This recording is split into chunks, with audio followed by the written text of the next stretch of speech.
tenemos un programa muy especial. Tenemos a dos maestros de la historieta nacional, uno en pluma, otro en dibujo. Se trata de Eduardo Masitelli y Enrique Alcatena. ¿Cómo están? Muy bien, gracias. ¿Qué tal? Un gusto. Esta dupla ha trabajado en obras muy importantes, icónicas de la historieta nacional, como Pesadillas, Metal Unterra, Cero Líquido, La Luna y el Toro. Y además es un día muy especial porque acá Eduardo está cumpliendo 70 años en su vuelta a Adrogué. Él es de acá y se fue a sus 67 años a la ciudad de San Luis. Así que bueno, lo estamos recibiendo nuevamente. Bueno, muchas gracias. Una corrección mínima, no Sí. no estoy en la ciudad de San Luis, Bien. estoy más bien cerca de la ciudad de Merlo, pero un lugar muy tranquilo.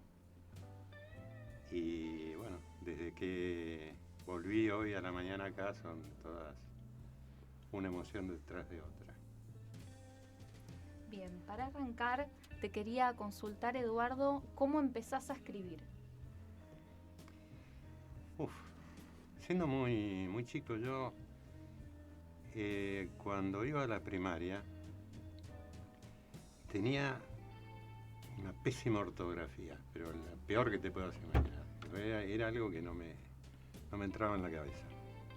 Escribía, vos agarrabas un texto mío y era terrible desde el punto de vista de la ortografía. Pero redactaba bien. Siempre redacté bien. Es más, yo a veces agarro cosas escritas, por ahí me iba de vacaciones, le mandaba a mis tías alguna carta saludándolas, contándoles sobre mis vacaciones, y me llamaba la atención porque era como, hasta te diría que era rebuscado escribir. Era muy sofisticado escribiendo. Y el tema de la ortografía me acompañó casi hasta que aparecieron los correctores ortográficos que me llenaban todos los textos de rayitas rojas, y eso me enseñó a poner más atención en lo que hacía. Yo siempre cuento una anécdota que para mí fue determinante cuando yo era chico, cuando estaba en la primaria. Existía aquello de escribir una composición tema. Una vez me tocó composición tema libre. Y yo siempre escribía cosas muy raras, viste, que yo me podías decir tema a la vaca y te iba a ser una vaca de 18 patas, no iba a ser una vaca común. Bueno, pero ese día, como era tema libre, escribía una historia de ciencia ficción, una cosa muy loca, de guerra entre planetas, un disparate. Y la maestra, no me acuerdo de qué grado era, y si me acuerdo el nombre tampoco lo daría, pues supongo que no tenía mala intención, me puso con letra de maestra, bien roja, demasiado fantasioso. Entonces imagínate lo que fue para mí. Yo volví a mi casa destruido, porque además era una época en la cual para mí era muy importante lo que me dijeran en la escuela. Y mi viejo, que era un gran lector y además un escritor frustrado, me dijo, bueno, pero ¿sabes? En realidad lo que te quiso decir es que tenés una gran imaginación.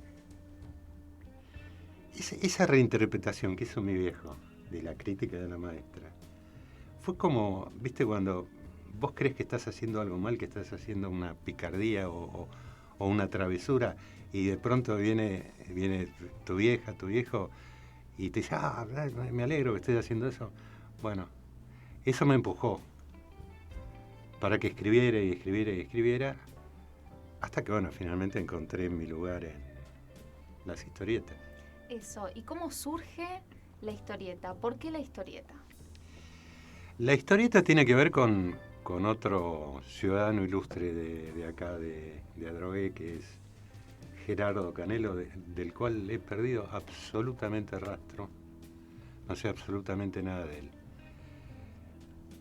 mi viejo justamente tenía una casa que vendía pinturas y Canelo estaba pintando la casa. Entonces se habían hecho amigos. Y en un momento, ¿y usted qué hace? Que yo le dice, no, yo dibujo historietas. Ah, mi hijo escribe. No sé cómo Gerardo entendió que yo dibujaba, no que escribía. Entonces, que venga a mi casa, yo le muestro cómo se trabaja profesionalmente, bueno. En esa época yo estaba sin trabajo y me dijo lo que quería era que hiciera algo. Así que bueno, lo fui a ver a Gerardo.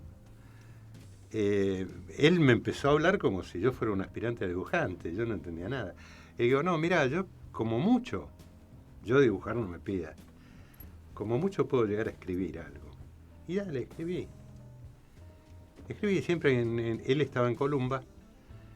En la editorial Columba siempre están buscando guionistas nuevos. Escribí un guión para Columba que no tenía una línea de texto.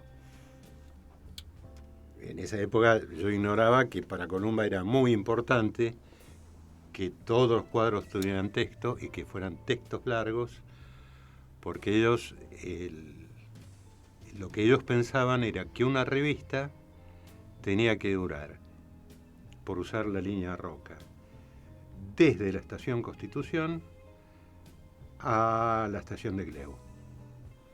Entonces tenía que tener mucho texto, porque además los lectores de Columba decían, y quizás tuvieran razón, querían eso, mucho texto. Obviamente mi guión no pasó, pero les gustó la historia. Y me dijeron, bueno, si escribo otra cosa por ahí. Y bueno, con el tiempo aprendí a escribir otras cosas y empecé a trabajar para Columba. ¿Y cómo se conocen con Quique? Contá vos. Dale. Pero bueno, es el protagonista. Lo conocí a Eduardo un tiempo después de haber empezado a trabajar sobre sus guiones. O sea, primero conocí su obra, la época en que los guiones eran a máquina, y no tenían errores de ortografía, ¿eh? Está exagerando sus defectos. Me acuerdo que el editor de la revista Scorpio me comenta que un guionista, muchacho guionista, habían entregado 4 episodios de una serie que estaban en la onda que yo podía llegar a hacer. Es más, creo que hasta eso, capaz que yo me estoy deformando y romantizando el pasado, pero vos lo sabés. No, él me había dicho que escribiera algo pensando en mí. O sea que estaba hecho para... Y me encantó el guión y empecé a trabajar en él. Y fue después que nos conocimos, o sea, no fue instantáneo. O sea, en esa época no era tan común estrechar vínculos con las otras personas que trabajaban para una editorial, ya sea dibujantes o guionistas. ¿Te los cruzabas de vez en cuando o no? Pero en esa época, por suerte, esas cosas habían empezado a cambiar y fue que coincidimos al poco tiempo con Eduardo en Carlos Pellegrini, era todavía. Sí, sí. Y bueno, desde entonces hasta ahora no paramos. Yo no sé qué sería el año 87, fin del 87 o 88. Ya hace mucho. ¿Y cómo es trabajar con Eduardo? Y esto es... La verdad. Es parte de mi vida. O sea, imagínate, estamos trabajando sin solución de continuidad desde aquella época. Y siempre para mí trabajar con Eduardo, yo esperaba los guiones de Eduardo. Nos juntábamos todos los viernes en una época para charlar así sobre trabajos o ideas. Y yo esperaba los guiones para dibujarlos. O sea, nunca fue un simple encargo de entrada. O sea, yo lo disfruté mucho esa colaboración. Y he trabajado con otros guionistas que también aprecio y admiro mucho, pero lo de Eduardo tiene un lugar especial, que ya trasciende lo profesional y es ya vital, si querés, ¿no? De experiencia de vida. ¿Y cómo es el proceso creativo de crear una historieta?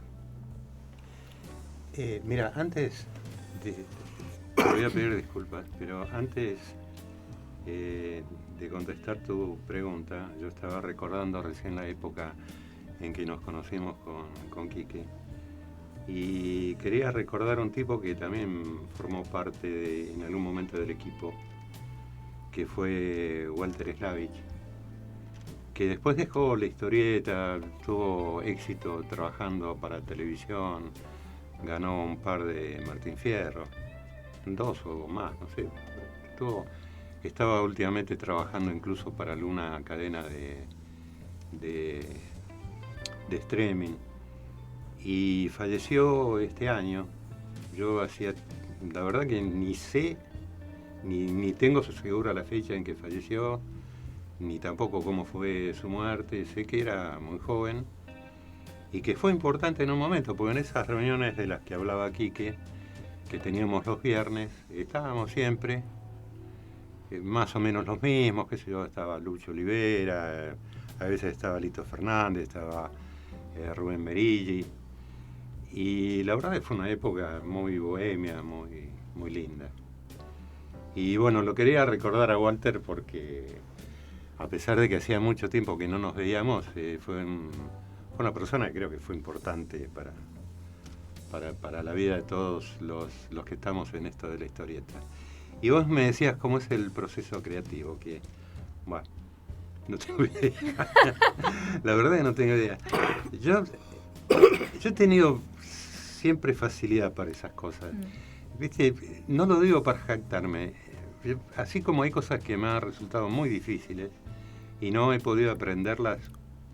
Por ejemplo, nunca aprendí a tocar la guitarra, me hubiera encantado. No, soy pésimo para eso. Pero para inventar historias siempre tuve facilidad. Y en los momentos complicados, cuando las ideas no te vienen, qué sé yo, una cosa que decía mucho era ver televisión haciendo zapping. Y me servían mucho también los videos musicales donde las imágenes van saltando muy rápido de una a la otra. ¿Por qué? Porque yo lo que necesitaba era una imagen entre 1000 que me movilizara algo en la cabeza, y eso a veces hacía que arrancara. A partir de ahí, no sé, es algo que es inexplicable. ¿Te sucede o no te sucede? Podés intentar desarrollar muchas técnicas, pero nunca el resultado va a ser tan natural como ese día que se encendió una lamparita que, no sé, estabas mirando cómo caminaba una hormiga y de pronto ¡plic!, te cayó la idea. Es un misterio. ¿Y el dibujo, Quique? Y el dibujo es mucha disciplina, mucho amor también por lo que se hace, porque no es una... Y cuando uso el término disciplina lo digo en forma positiva, ¿no? Como algo que vos tenés que obligarte a seguir, porque si no la pifiás. Pero un método tenés que tener para trabajar. Y por suerte es un proceso que disfruto mucho.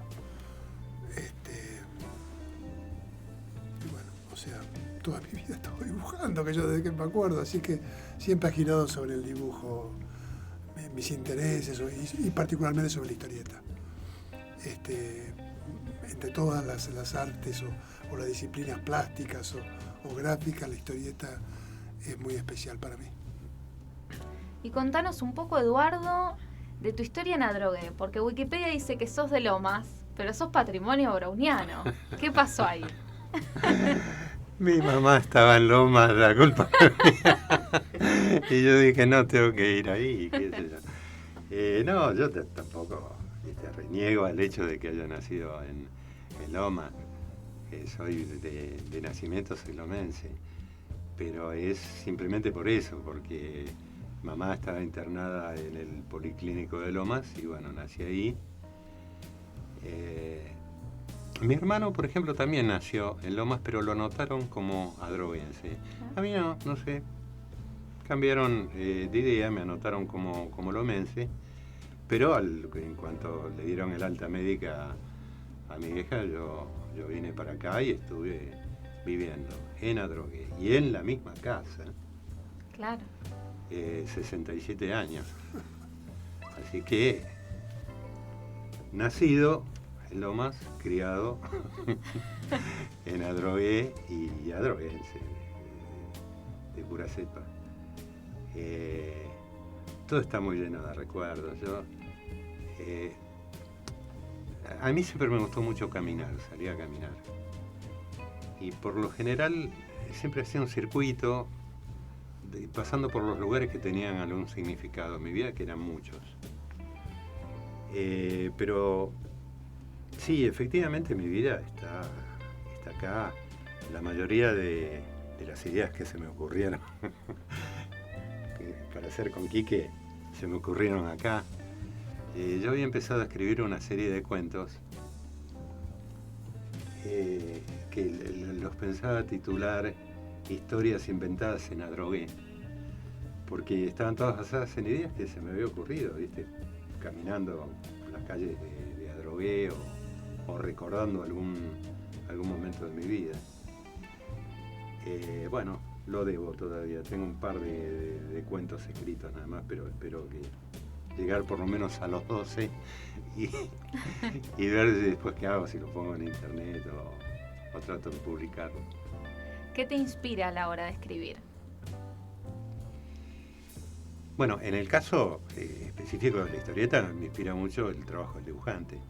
Por eso yo siempre le pido, Quique normalmente lo hace, pero otros dibujantes con los que he trabajado no conocen también cómo funciona mi cabeza, y les pido que me manden dibujos.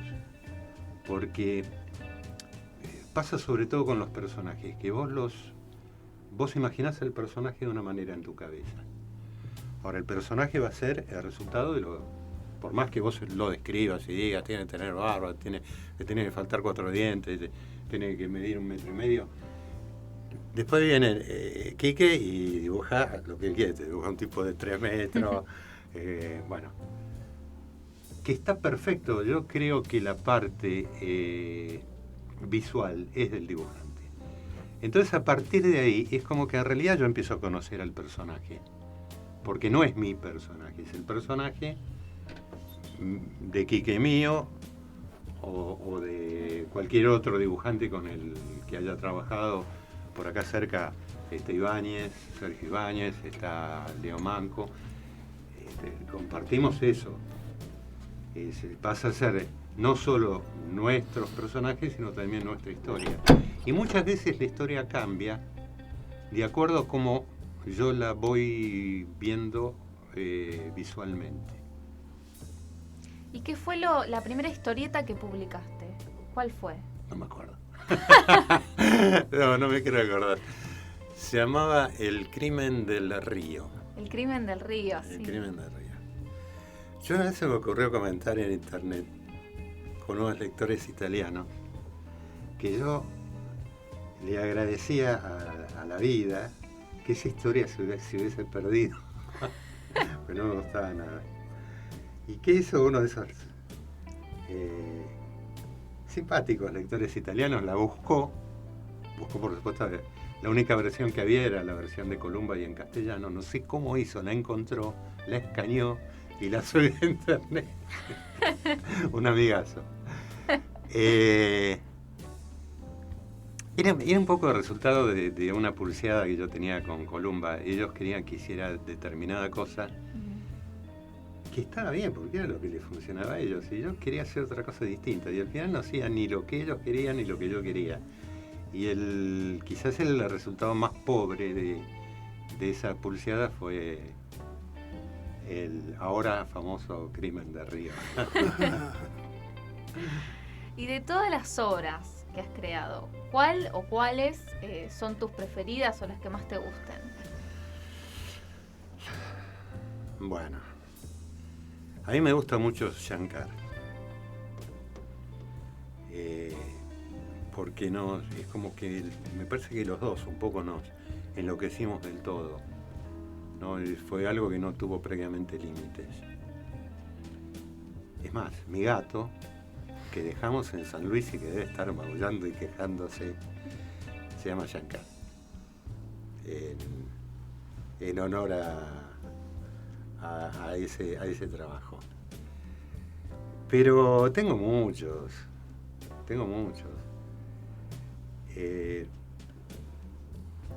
Prácticamente todo lo que hice con Quique, muchos trabajos que hice con Lucho Olivera.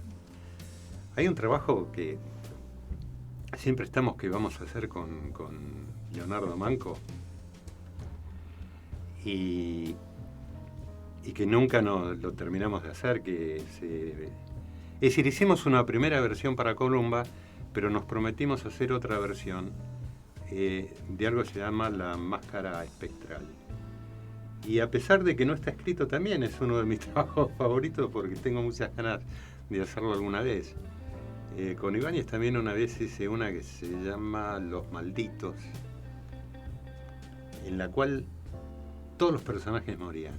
En cada capítulo, creo que eran 7, moría uno de los personajes. Una cosa, un desafío, más que nada. Y ya, siempre voy a tener un afecto muy especial por Pesadilla, que fue el primer trabajo que hicimos con Quique. ¿Y vos, Quique? Misma pregunta. No, para mí es imposible. No, o sea, todo lo que hicimos con Eduardo para mí es una sola obra, con ramificaciones, ¿viste? Con bifurcaciones, pero es toda una gran obra para mí. Como parte de un rompecabezas que fuimos armando con los años, ¿no? No te podría decir una nunca. Una me gusta más por una cosa, u otra encuentro algo que la distingue. Y como justamente ninguna fue una obra que digamos fue hecha por encargo, sino que todas partieron de cosas que teníamos ganas de hacer en su momento, fueron todas disfrutables y disfrutadas. Así, es así. Y Eduardo, ¿cómo fue tu experiencia trabajando con Lucho Olivera? Recién venía hablando de eso. Yo decía, había tipos que valía la pena formar parte del ambiente de la historieta para conocerlo. Uno era el Loco Barreiro, que viene a cuento mencionarlo porque yo empecé a conocer el trabajo de Quique gracias al Loco Barreiro, que en ese momento estaba haciendo, creo que, La Fortaleza Móvil. ¿Cuál fue el último que hicieron? La Fortaleza. O El Mago. El Mago. No, tenés razón, me parece que era El Mago. Y venía el loco, le pedía al editor, a Alfredo Scuti, los originales, para mostrármelos a mí. Y me decía, mirá lo que dibuja este tipo. Se le ocurre todo a él, me decía. Yo no me pido nada de esto, ¿eh? Bueno, al poco tiempo fue cuando Alfredo me dijo, Alfredo Scuti me dijo que, bueno, a ver si me volvió a mostrar los dibujos de Quique, me dijo, a ver si se te ocurre algo para hacerle de este tipo, de ahí es que salió Pesadilla. Y Lucho era otro personaje muy especial. Era un tipo brillante. Era un tipo culto, inteligentísimo, talentosísimo. Todos cuentan alguna anécdota sobre él, que por ejemplo le pedías un dibujo, un personaje de él, ponele Gilgamesh, y el tipo lo empezaba a dibujar de cualquier parte de la hoja. Empezaba por ahí desde un borde y terminaba dibujándote al Gilgamesh. Nosotros teníamos un desencuentro, que era un desencuentro horario. Yo trabajaba a veces hasta las 7 de la mañana, a la madrugada, y él era la hora que se levantaba a trabajar porque él no podía trabajar con luz artificial, él tenía que trabajar con luz natural. Entonces, cuando él se estaba levantando en su casa, yo me estaba acostando en la mía. Y él me empezaba a dejar mensajes en el contestador, me dejaba mensajes. Una vez me agotó una cinta de cassette de mensajes Y yo seguía escuchando desde mi habitación, que seguía sonando el teléfono y que me seguía dejando mensaje. No, pero era espectacular, porque aparte, cuando él empezó a hacer la segunda versión de Gilgamesh, con guión de Robin Hood, y yo veía lo que dibujaba ese tipo, yo decía, ¿cuándo me dibujará Lucio Olivera? Yo recién estaba empezando a hacer guiones. Y creo que fue uno de los últimos guionistas con los que trabajó. Quique, y te quería preguntar por El Mago, que nos cuentes un poco de eso, esta historieta que hiciste con Barreiro. Fue una idea de Barreiro, nos llevábamos muy bien. Lo que tenía Ricardo era que, bueno, era inconstante, desaparecía, era volátil. No era ningún loco, pero un personaje excéntrico, como era excéntrico Lucho, de otra manera. Pero ambos muy queribles. Y me acuerdo que, bueno, nos juntamos, fue antes de conocer a Eduardo, que él estaba fascinado con El Mago de Terramar de Úrsula Le Guin. Y dice, quiero hacer algo en esa onda. Y aparte dice, ¿y sabés qué? Porque él era una cosa que hacía Ricardo, era dibujaba en sus guiones. Dibujaba Ricardo. Ojalá yo hubiera guardado los guiones de la carátula del guión tipeado, era una ilustración que él hacía con piromes de colores. Tuvo una cosa así, colorinche, viste, fuerte. Él todos los guiones los entregaba así. Decía, vos no des para condicionarte, haz lo que quieras. Pero él lo hacía porque le gustaba. Pero me acuerdo que en El Mago los hechizos eran unos signos extraños que él en el guión dibujaba con la virome. Y yo se los respetaba, eso sí, minuciosamente. Lo que vos hiciste, después yo lo copiaba y lo ponía en el globo cada vez que el mago hacía un hechizo. Claro. Era un tipo formidable, formidable. Se murió muy joven, muy joven. Y lo que pasa es que después, claro, como él era inconstante, iba y venía, después, claro, se enfermó y ya no aparecía tanto por la editorial. Y yo empecé a trabajar con Eduardo ya full time prácticamente. Claro. Y así fue.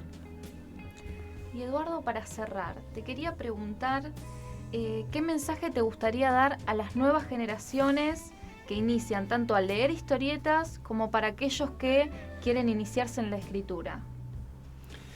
Y que va a depender de ellos la supervivencia de la historieta. Yo lo que veo es que hay una movida importante de gente muy joven y talentosa que está otra vez prestando atención a la historieta.